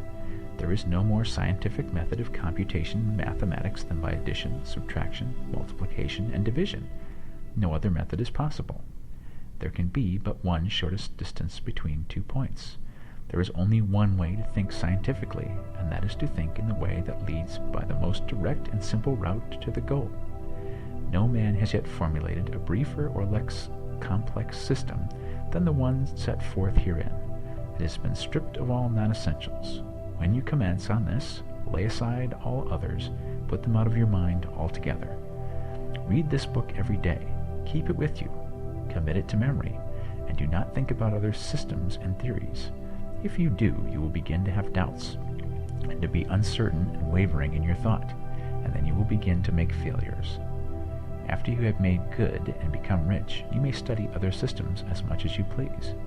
But until you are quite sure that you have gained what you want, do not read anything on this line but this book, unless it be the authors mentioned in the preface, and read only the most optimistic comments on the world's news, those in harmony with your picture. Also, postpone your investigations into the occult. Do not dabble in theosophy, spiritualism, or kindred studies. It is very likely that the dead still live and are near, but if they are, let them alone. Mind your own business. Wherever the spirits of the dead may be, they have their own work to do, and their own problems to solve, and we have no right to interfere with them. We cannot help them, and it is very doubtful whether they can help us, or whether we have any right to trespass upon their time if they can. Let the dead and the hereafter alone, and solve your own problem. Get rich. If you begin to mix with the occult, you will start mental cross-currents which will surely bring your hopes to shipwreck. Now, this and the preceding chapters have brought us to the following statement of basic facts. 1. There is a thinking stuff from which all things are made, and which, in its original state, permeates, penetrates, and fills the interspaces of the universe. 2. A thought in this substance produces the thing that is imaged by the thought. 3. Man can form things in his thoughts, and, by impressing his thought upon formless substance, can cause the thing he thinks about to be created. 4. In order to do this, man must pass from the competitive to the creative mind. He must form a clear mental picture of the things he wants, and hold this picture in his thoughts with the fixed purpose to get what he wants, and the unwavering faith that he does get what he wants, closing his mind against all that may tend to shake his purpose, dim his vision, or quench his faith. And in addition to all of this, we shall see now that he must live and act in a certain way. Chapter 11. Acting in a certain way. Thought is the creative power, or the impelling force, which causes the creative power to act. Thinking in a certain way will bring riches to you, but you must not rely upon thought alone, paying no attention to personal action. That is the rock upon which many otherwise scientific metaphysical thinkers meet shipwreck, the failure to connect thought with personal action. We have not yet reached the stage of development, even supposing such a stage to be possible, in which man can create directly from formless substance without nature's processes or the work of human hands. Man must not only think, but his personal action must supplement his thought. By thought you can cause the gold in the hearts of the mountains to be impelled towards you, but it will not mine itself, refine itself, coin itself into double eagles, or come rolling along the roads seeking its way into your pocket. Under the impelling power of the Supreme Spirit, men's affairs will be so ordered that someone will be led to mine the gold for you. Other men's business transactions will be so directed that the gold will be brought towards you, and you must so arrange your own business affairs that you may be able to receive it when it comes to you. Your thought makes all things, animate and inanimate, work to bring you what you want, but your personal activity must be such that you can rightly receive what you want when it reaches you. You are not to take it as charity, nor to steal it. You must give every man more in use value than he gives you in cash value. The scientific use of thought consists in forming a clear and distinct mental image of what you want, in holding fast to the purpose to get what you want, and in realizing with grateful faith that you do get what you want. Do not try to project your thought in any mysterious or occult way, with the idea of having it go out and do things for you. That is wasted effort, and will weaken your power to think with sanity. The action of thought in getting rich is fully explained in the preceding chapters. Your faith and purpose positively impress your vision upon formless substance, which has the same desire for more life that you have. And this vision, received from you, sets all the creative forces at work in and through their regular channels of action, but directed toward you. It is not your part to guide or supervise the creative process. All you have to do with that is to retain your vision, stick to your purpose, and maintain your faith and gratitude. But you must act in a certain way, so that you can appropriate what is yours when it comes to you, so that you can meet the things you have in your picture, and put them in their proper places as they arrive. You can really see the truth of this. When things reach you, they will be in the hands of other men, who will ask an equivalent for them, and you can only get what is yours by giving the other man what is his. Your pocketbook is not going to be transformed into a Fortunatus purse, which shall always be full of money without effort on your part. This is the crucial point in the science of getting rich, right here, where thought and personal action must be combined. There are very many people who, consciously or unconsciously, set the creative forces in action by the strength and persistence of their desires, but who remain poor because they do not provide for the reception of the thing they want when it comes. By thought, the thing you want is brought to you. By action, you receive it. Whatever your action is to be, it is evident that you must act now. You cannot act in the past, and it is essential to the clearness of your mental vision that you dismiss the past from your mind. You cannot act in the future, for the future is not here yet, and you cannot tell how you will want to act in any future contingency until that contingency has arrived. Because you are not in the right business or the right environment now, do not think you must postpone action until you get into the right business or environment. And do not spend time in the present taking thought as to the best course in possible future emergencies. Have faith in your ability to meet any emergency when it arrives. If you act in the present with your mind on the future, your present action will be with a divided mind and will not be effective. Put your whole mind into present action. Do not give your creative impulses to original substance and then sit down and wait for results. If you do, you will never get them. Act now. There is never any time but now, and there never will be any time but now. If you are ever going to begin to make ready for the reception of what you want, you must begin now. And your action, whatever it is, must most likely be in your present business or employment, and must be upon the persons and things in your present environment. You cannot act where you are not. You cannot act where you have been. And you cannot act where you are going to be. You can act only where you are. Do not bother as to whether yesterday's work was well done or ill done. Do today's work well. Do not try to do tomorrow's work now. There will be plenty of time to do that when you get to it. Do not try by occult or mystical means to act on people or things that are out of your reach. Do not wait for a change of environment before you act. Get a change of environment by action. You can so act upon the environment in which you are now as to cause yourself to be transferred to a better environment. Hold with faith and purpose the vision of yourself in the better environment, but act upon your present environment with all your heart and with all your strength and with all your mind. Do not spend any time in daydreaming or castle building. Hold to the one vision of what you want and act now.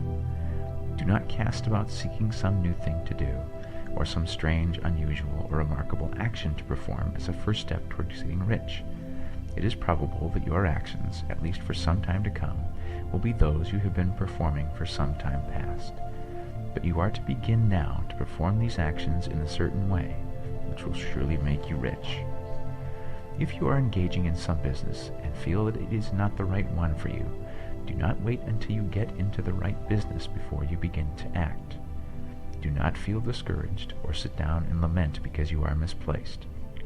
No man was ever so misplaced but that he could not find the right place, and no man ever became so involved in the wrong business but that he could not get into the right business.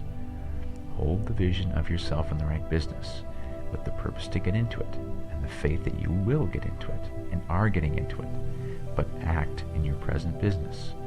Use your present business as the means of getting a better one, and use your present environment as a means of getting into a better one.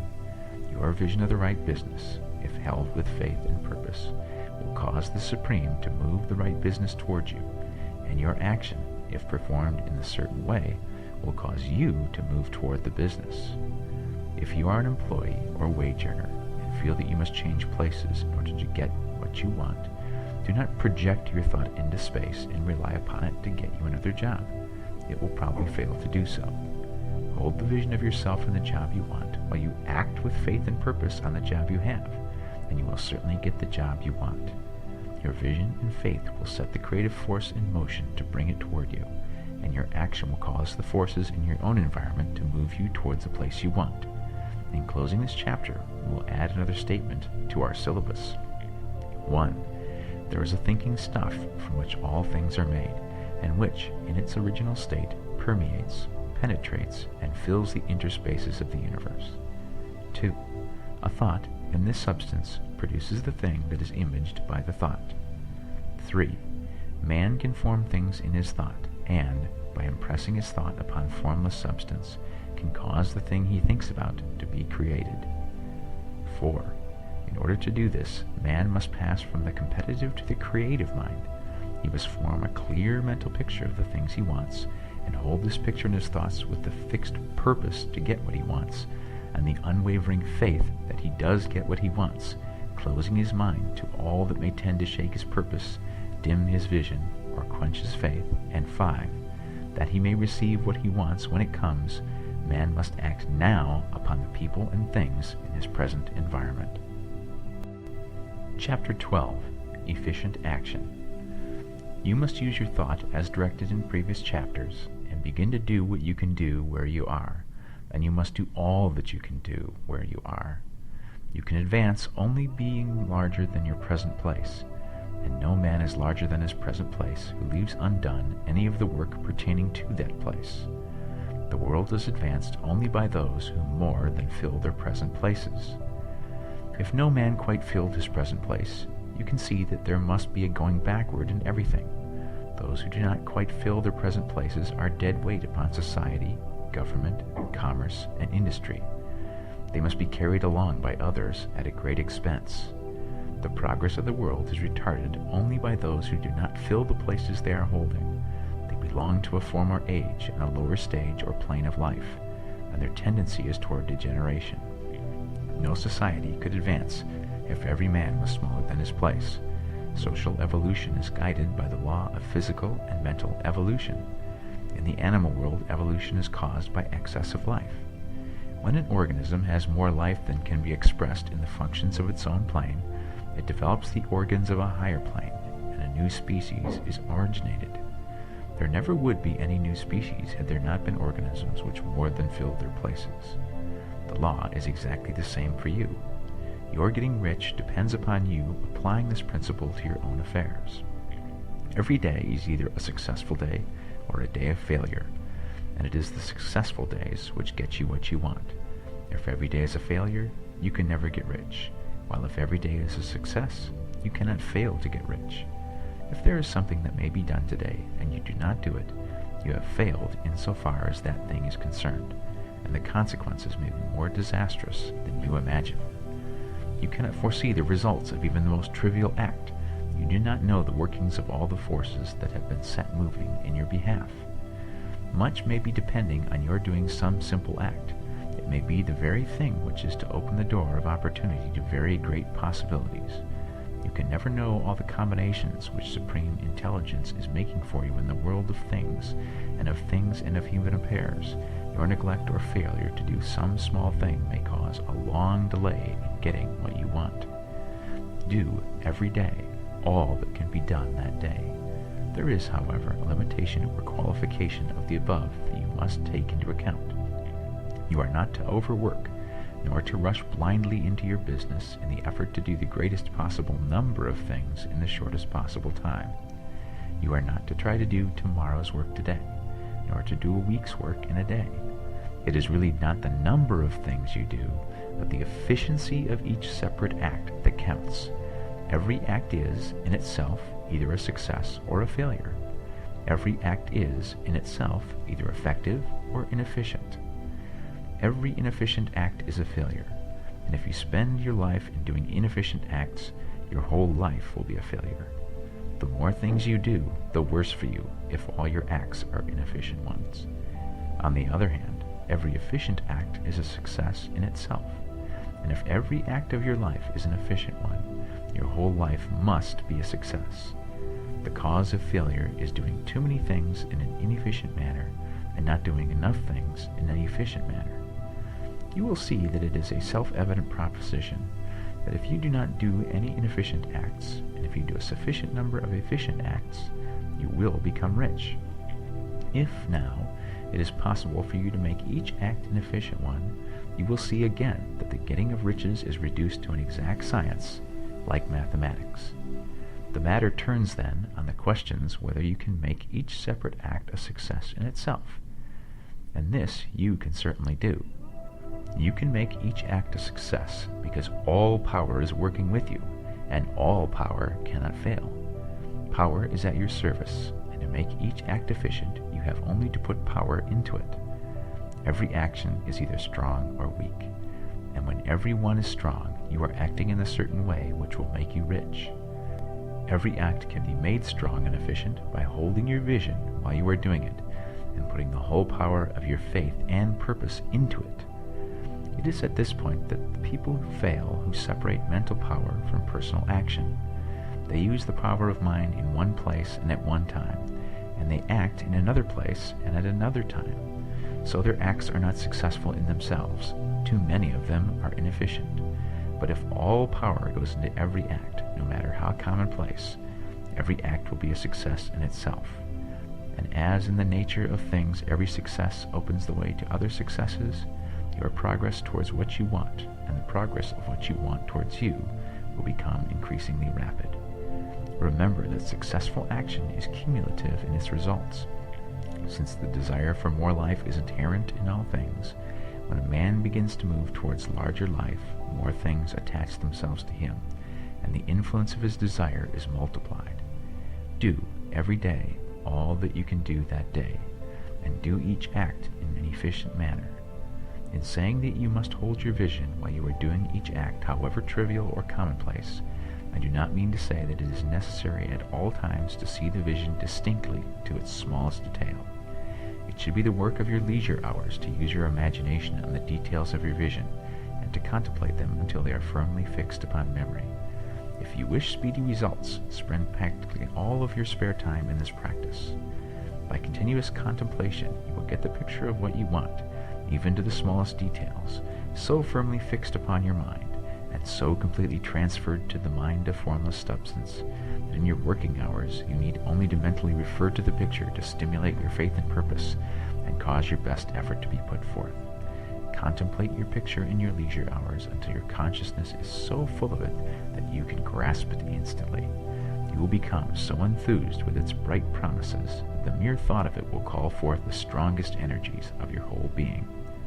Let us again repeat our syllabus, and by slightly changing the closing statements, bring it to the point we have now reached.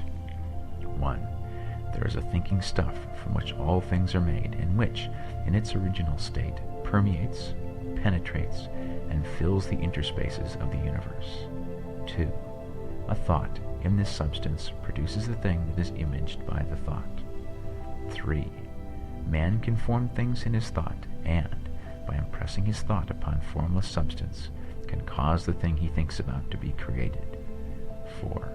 In order to do this, man must pass from the competitive to the creative mind. He must form a clear mental picture of the things he wants and do, with faith and purpose, all that can be done each day, doing each separate thing in an efficient manner. Chapter 13. Getting into the right business. Success in any particular business depends, for one thing, upon your possessing, in a well-developed state, the faculties required in that business. Without good musical faculty, no one can succeed as a teacher of music. Without well-developed mechanical faculties, no one can achieve great success in any of the mechanical trades. Without tact and the commercial faculties, no one can succeed in mercantile pursuits. But to possess, in a well-developed state, the faculties required in your particular vocation does not ensure getting rich. There are musicians who have remarkable talent and who yet remain poor. There are blacksmiths, carpenters, and so on who have excellent mechanical ability, but who do not get rich. And there are merchants with good faculties for dealing with men who nevertheless fail. The different faculties are tools. It is essential to have good tools, but it is also essential that the tools should be used in the right way.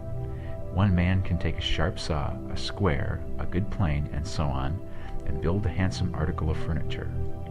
Another man can take that same set of tools and set to work to duplicate the article, but his production will be a botch. He does not know how to use good tools in a successful way. The various faculties of your mind are the tools with which you must do the work which is to make you rich. It will be easier for you to succeed if you get into a business for which you are well equipped with mental tools. Generally speaking, you will do best in that business which will use your strongest faculties, the one for which you are naturally best fitted. But there are limitations to this statement also. No man should regard his vocation as being irrevocably fixed by the tendencies with which he was born. You can get rich in any business, for if you have not the right talent, you can develop that talent. It merely means that you will have to make your tools as you go along, instead of confining yourself to the use of those with which you were already born. It will be easier for you to succeed in a vocation for which you already have the talents in a well-developed state, but you can succeed in any vocation, for you can develop any rudimentary talent, and there is no talent of which you have not at least the rudiment. You will get rich most easily in point of effort if you do that for which you are best fitted, but you will get rich most satisfactorily if you do that which you want to do. Doing what you want to do is life, and there is no real satisfaction in living if we are compelled to be forever doing something which we do not like, and can never do what we want to do. And it is certain that you can do what you want to do. The desire to do it is proof that you have within you the power which can do it. Desire is a manifestation of power. The desire to play music is the power which can play music seeking expression and development. The desire to invent mechanical devices is the mechanical talent seeking expression and development. Where there is no power, either developed or undeveloped, to do a thing, there is never any desire to do that thing. And where there is strong desire to do a thing, it is certain proof that the power to do it is strong, and only requires to be developed and applied in the right way. All things being equal, it is best to select the business for which you have the best developed talent. But if you have a strong desire to engage in any particular line of work, you should select that work as the ultimate end at which you aim. You can do what you want to do, and it is your right and privilege to follow the business or vocation which will be most congenial and pleasant. You are not obliged to do what you do not like to do, and should not do it except as a means to bring you to the doing of the thing you want to do. If there are past mistakes whose consequences have placed you in an undesirable business or environment, you may be obliged for some time to do what you do not like to do. But you can make the doing of it pleasant by knowing that it is making it possible for you to come to the doing of what you want to do. If you feel that you are not in the right vocation, do not act too hastily in trying to get into another one. The best way, generally, to change business or environment is by growth. Do not be afraid to make a sudden and radical change if the opportunity is presented, and you feel, after careful consideration, that it is the right opportunity. But never take sudden or radical action when you are in doubt as to the wisdom of doing so. There is never any hurry on the creative plane, and there is no lack of opportunity. When you get out of the competitive mind, you will understand that you never need to act hastily. No one else is going to beat you to the thing you want to do. There is enough for all. If one space is taken, another and a better one will be opened for you a little farther on. There is plenty of time. When you are in doubt, wait. Fall back on the contemplation of your vision, and increase your faith and purpose, and by all means, in times of doubt and indecision, cultivate gratitude. A day or two spent in contemplating the vision of what you want, and in earnest thanksgiving that you are getting it, will bring your mind into such close relationship with the Supreme that you will make no mistake when you do act. There is a mind which knows all there is to know, and you can come into close unity with this mind by faith and the purpose to advance in life if you have deep gratitude. Mistakes come from acting hastily, or from acting in fear or doubt, or in forgetfulness of the right motive, which is more life to all and less to none. As you go on in a certain way, opportunities will come to you in increasing number, and you will need to be very steady in your faith and purpose, and to keep in close touch with the All-Mind by reverent gratitude. Do all that you can do in a perfect manner every day, but do it without haste, worry, or fear.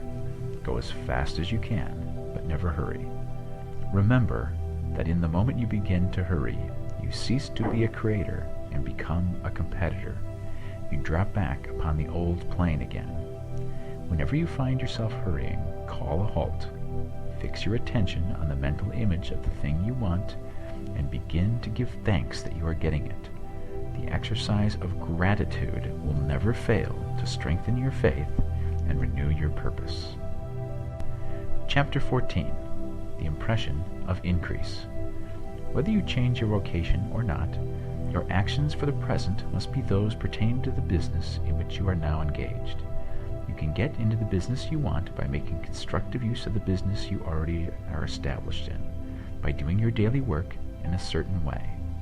And insofar as your business consists in dealing with other men, whether personally or by letter, the key thought of all your efforts must be to convey to their minds the impression of increase.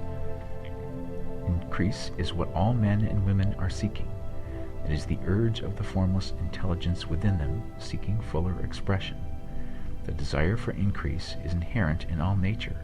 It is the fundamental impulse of the universe.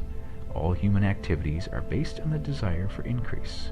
People are seeking more food, more clothes, better shelter, more luxury, more beauty, more knowledge, more pleasure, increase in something, more life. Every living thing is under this necessity for continuous advancement. Where increase of life ceases, dissolution and death set in at once. Man instinctively knows this, and hence he is forever seeking more. This law of perpetual increase is set forth by Jesus in the parable of the talents. Only those who gain more retain any. From him who hath not shall be taken away even that which he hath. The normal desire for increased wealth is not an evil or reprehensible thing. It is simply the desire for more abundant life. It is aspiration. And because it is the deepest instinct of their natures, all men and women are attracted to him who can give them more of the means of life. In following the certain way as described in the foregoing pages, you are getting continuous increase for yourself, and you are giving it to all with whom you deal. You are a creative center from which increase is given off to all. Be sure of this, and convey assurance of the fact to every man, woman, and child with whom you come in contact. No matter how small the transaction, even if it be only the selling of a stick of candy to a little child, put into it the thought of increase, and make sure that the customer is impressed with the thought. Convey the impression of advancement with everything you do, so that all people shall receive the impression that you are an advancing man, and that you advance all who deal with you. Even to the people with whom you meet in a social way, without any thought of business, and to whom you do not try to sell anything, give the thought of increase. You can convey this impression by holding the unshakable faith that you, yourself, are in the way of increase, and by letting this faith inspire, fill, and permeate every action. Do everything that you do in the firm conviction that you are an advancing personality, and that you are giving advancement to everybody. Feel that you are getting rich, and that in doing so you are making others rich, and conferring benefits on all. Do not boast or brag of your success, or talk about it unnecessarily. True faith is never boastful. Wherever you find a boastful person, you find one who is secretly doubtful and afraid. Simply feel the faith, and let it work out in every transaction. Let every act and tone and look express the quiet assurance that you are getting rich, that you are already rich. Words will not be necessary to communicate this feeling to others. They will feel the sense of increase when in your presence, and will be attracted to you again. You must so impress others that they will feel in associating with you they will get increase for themselves. See that you give them a use value greater than the cash value you are taking from them. Take an honest pride in doing this, and let everybody know it, and you will have no lack of customers. People will go where they are given increase, and the Supreme, which desires increase in all, and which knows all, will move toward you men and women who have never heard of you. Your business will increase rapidly, and you will be surprised at the unexpected benefits which will come to you. You will be able from day to day to make larger combinations, secure greater advantages, and to go on into a more congenial vocation if you desire to do so. But doing all this, you must never lose sight of your vision of what you want, or your faith and purpose to get what you want. Let me here give you another word of caution in regard to motives. Beware of the insidious temptation to seek for power over other men. Nothing is so pleasant to the unformed or partially developed mind as the exercise of power or dominion over others. The desire to rule for selfish gratification has been the curse of the world. For countless ages, kings and lords have drenched the earth with blood in their battles to extend their dominions. not to seek more life for all, but to get more power for themselves. Today, the main motive in the business and industrial world is the same. Men marshal their armies of dollars and lay waste the lives and hearts of millions in the same mad scramble for power over others. Commercial kings, like political kings, are inspired by the lust for power. Jesus saw in this desire for mastery the moving impulse of that evil world he sought to overthrow. Read the 23rd chapter of Matthew and see how he pictures the lust of the Pharisees to be called master, to sit in high places, to domineer over others, and to lay burdens on the backs of the less fortunate. And note how he compares this lust for dominion with the brotherly seeking for the common good to which he calls his disciples. Look out for the temptation to seek for authority, to become a master, to be considered as one who is above the common herd, to impress others by lavish display, and so on. The mind that seeks for mastery over others is the competitive mind, and the competitive mind is not the creative one. In order to master your environment and your destiny, it is not at all necessary that you should rule over your fellow men, and, indeed, when you fall into the world's struggle for the high places, you begin to be conquered by fate and environment, and your getting rich becomes a matter of chance and speculation. Beware of the competitive mind. No better statement of the principle of creative action can be formulated than the famous declaration of the late Golden Rule Jones of Toledo, quote, "What I want for myself, I want for everybody." Chapter 15. The Advancing Man. What I have said in the last chapter applies as well to the professional man and the wage earner as to the man who is engaged in mercantile business. No matter whether you are a physician, a teacher, or a clergyman, if you can give increase of life to others and make them sensible of the fact, they will be attracted to you, and you will get rich. The physician holds the vision of himself as a great and successful healer, and who works towards the complete realization of that vision with faith and purpose, as described in the former chapters, will come into such close touch with the source of life that he will be phenomenally successful. Patients will come to him in throngs. No one has a greater opportunity to carry into effect the teaching of this book than the practitioner of medicine. It does not matter to which of the various schools he may belong, for the principle of healing is common to all of them and may be reached by all alike. The advancing man in medicine, who holds to a clear mental image of himself as successful, and who obeys the laws of faith, purpose, and gratitude, will cure every curable case he undertakes, no matter what remedies he may use. In the field of religion, the world cries out for the clergyman who can teach his hearers the true science of abundant life. He who masters the details of the science of getting rich, together with the allied sciences of being well, of being great, and of winning love, and who teaches these details from the pulpit, will never lack for a congregation. This is the gospel that the world needs. It will give increase of life, and men will hear it gladly, and will give liberal support to the man who brings it to them.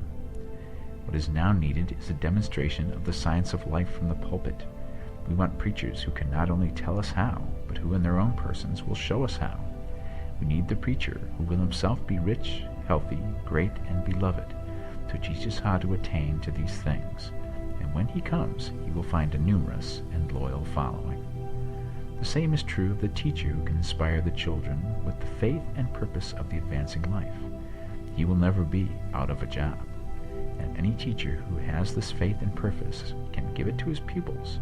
He cannot help giving it to them if it is part of his own life and practice.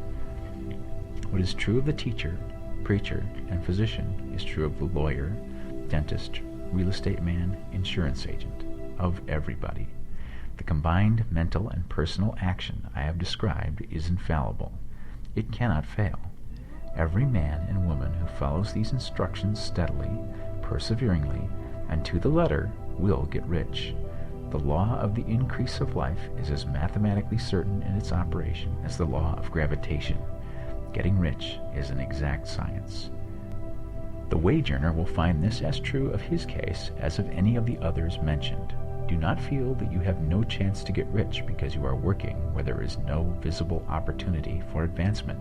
where wages are small and the cost of living high.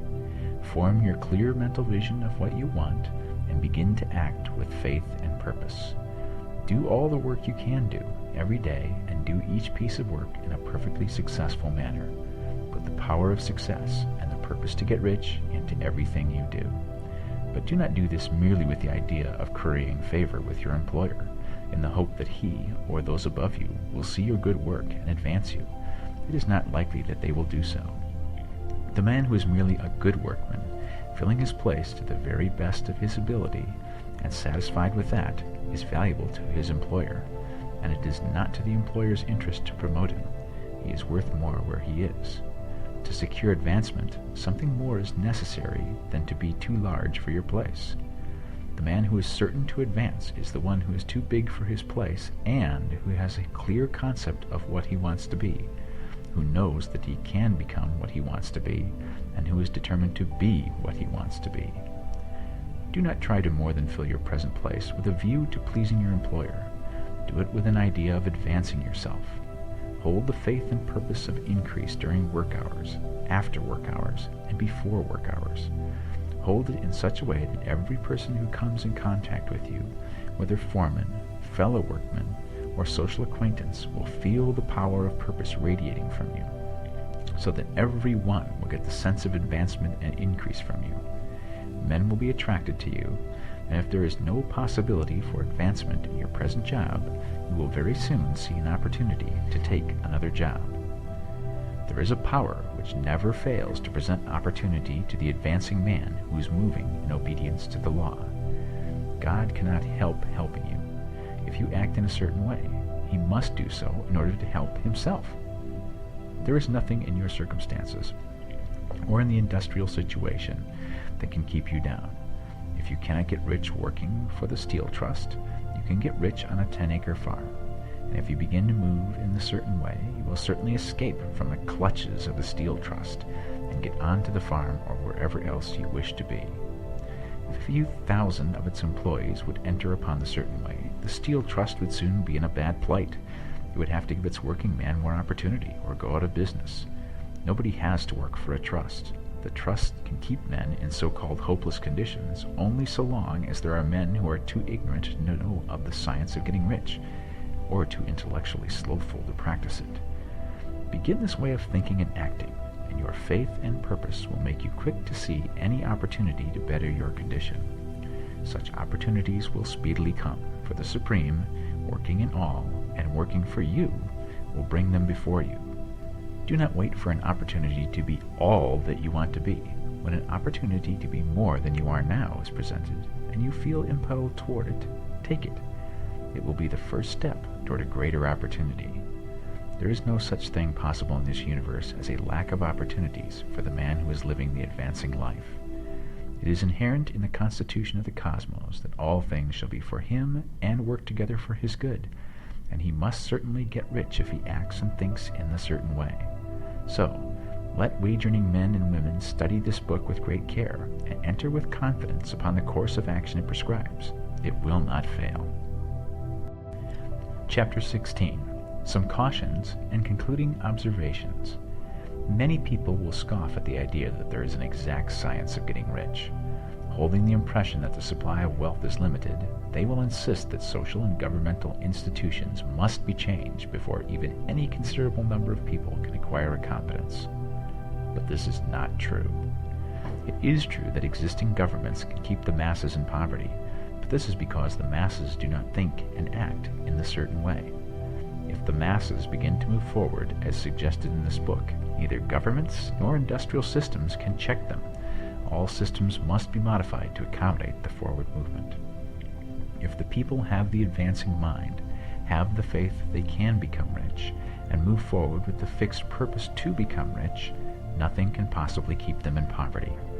Individuals may enter upon the certain way at any time, and under any government, and make themselves rich. And when any considerable number of individuals do so under any government, they will cause the system to be so modified as to open the way for others. The more men who get rich on the competitive plane, the worse for others. The more who get rich on the creative plane, the better for others. The economic salvation of the masses can only be accomplished by getting a large number of people to practice the scientific methods set down in this book and become rich. These will show others the way and inspire them with a desire for real life, with the faith that it can be attained, and with the purpose to attain it. For the present, however, it is enough to know that neither the government under which you live, nor the capitalistic or competitive system of industry can keep you from getting rich. When you enter upon the creative plane of thought, you will rise above all these things and become a citizen of another kingdom. But remember that your thought must be held upon the creative plane. You are never for an instant to be betrayed into regarding the supply as limited, or into acting on the moral level of competition. Whenever you do fall into old ways of thought, correct yourself instantly, for when you are in the competitive mind, you have lost the cooperation of the mind of the whole. Do not spend any time in planning as to how you will meet possible emergencies in the future, except as the necessary policies may affect your actions today. You are concerned with doing today's work in a perfectly successful manner, and not with emergencies which may arise tomorrow. You can attend to them as they come. Do not concern yourself with questions as to how you shall surmount obstacles which may loom upon your business horizon, unless you can see plainly that your course must be altered today in order to avoid them. No matter how tremendous an obstruction may appear at a distance, you will find that if you go on in a certain way, it will disappear as you approach it, or that a way over, through, or around it will appear. No possible combination of circumstances can defeat a man or woman who is proceeding to get rich along strictly scientific lines. No man or woman who obeys the law can fail to get rich, any more than one can multiply 2 by 2 and fail to get 4. Give no anxious thought to possible disasters, obstacles, panics, or unfavorable combinations of circumstances. It is time enough to meet such things when they present themselves before you in the immediate present, and you will find that every difficulty carries with it the wherewithal for its overcoming. Guard your speech. Never speak of yourself, your affairs, or of anything else in a discouraged or discouraging way. Never admit the possibility of failure, or speak in a way that infers failure as a possibility. Never speak of the times as being hard, or of business conditions as being doubtful. Times may be hard, and business doubtful for those who are on the competitive plane, but they can never be so for you. You can create what you want, and you are above fear. When others are having hard times in poor business, you will find your greatest opportunities. Train yourself to think of and to look upon the world as something which is becoming, which is growing, and to regard seeming evil as being only that which is undeveloped. Always speak in terms of advancement. To do otherwise is to deny your faith, and to deny your faith is to lose it. Never allow yourself to feel disappointed. You may expect to have a certain thing at a certain time, and not get it at that time, and this will appear to you like failure. But if you hold to your faith, you will find that the failure is only apparent. Go on in a certain way, and if you do not receive that thing, you will receive something so much better that you will see that the seeming failure was really a great success. A student of this science had set his mind on making a certain business combination which seemed to him at the time to be very desirable, and he worked for some weeks to bring it about. When the crucial time came, the thing failed in a perfectly inexplicable way. It was as if some unseen influence had been working secretly against him. He was not disappointed. On the contrary, he thanked God that his desire had been overruled, and went steadily on with a grateful mind. In a few weeks, an opportunity so much better came his way that he would not have made the first deal on any account, and he saw that a mind which knew more than he knew had prevented him from losing the greater good by entangling him with the lesser. That is the way every seeming failure will work out for you, if you keep your faith, hold to your purpose, have gratitude, and do every day all that can be done that day, doing each separate act in a successful manner. When you make a failure, it is because you have not asked for enough. Keep on, and a larger thing than you are seeking will certainly come to you. Remember this. You will not fail because you lack the necessary talent to do that which you wish to do. If you go on as I have directed, you will develop all the talent that is necessary to the doing of your work. It is not within the scope of this book to deal with the science of cultivating talent, but it is as certain and simple as the process of getting rich. However, do not hesitate or waver for fear that when you come to any certain place you will fail for lack of ability. Keep right on, and when you come to that place, the ability will be furnished to you. The same source of ability which enabled the untaught Lincoln to do the greatest work in government ever accomplished by a single man is open to you. You may draw upon all the mind there is for wisdom to use in meeting the responsibilities which are laid upon you. Go on in full faith. Study this book. Make it your constant companion until you have mastered all the ideas contained in it. While you are getting firmly established in this faith, you will do well to give up most recreations and pleasure, and to stay away from places where ideas conflicting with these are advanced in lectures or sermons. Do not read pessimistic or conflicting literature, or get into arguments upon the matter. Do very little reading outside of the writers mentioned in the preface. Spend most of your leisure time in contemplating your vision and in cultivating gratitude and in reading this book. It contains all you need to know of the science of getting rich, and you will find all the essentials summed up in the following chapter. Chapter 17. Summary of the Science of Getting Rich. There is a thinking stuff from which all things are made, and which, in its original state, permeates, penetrates, and fills the interspaces of the universe. A thought in this substance produces the thing that is imaged by the thought. Man can form things in his thought, and by impressing his thought upon formless substance can cause the thing he thinks about to be created. In order to do this, man must pass from the competitive to the creative mind. Otherwise he cannot be in harmony with the formless intelligence, which is always creative and never competitive in spirit. Man may come into full harmony with the formless substance by entertaining a lively and sincere gratitude for the blessings it bestows upon him. Gratitude unifies the mind of man with the intelligence of substance, so that man's thoughts are received by the formless. Man can remain upon the creative plane only by uniting himself with the formless intelligence through a deep and continuous feeling of gratitude. Man must form a clear and definite mental image of the things he wishes to have, to do, or to become, and he must hold this mental image in his thoughts while being deeply grateful to the Supreme that all his desires are granted to him. The man who wishes to get rich must spend his leisure hours in contemplating his vision and in earnest thanksgiving that the reality is being given to him. Too much stress cannot be laid on the importance of frequent contemplation of the mental image, coupled with unwavering faith and devout gratitude. This is the process by which the impression is given to the formless, and the creative forces set in motion. The creative energy works through the established channels of natural growth and of the industrial and social order. All that is included in his mental image will surely be brought to the man who follows the instructions given above, and whose faith does not waver. What he wants will come to him through the ways of established trade and commerce. In order to receive his own when it shall come to him, man must be active, and this activity can only consist in more than filling his present place. He must keep in mind the purpose to get rich through the realization of his mental image, and he must do, every day, all that he can do that day, taking care to do each act in a successful manner.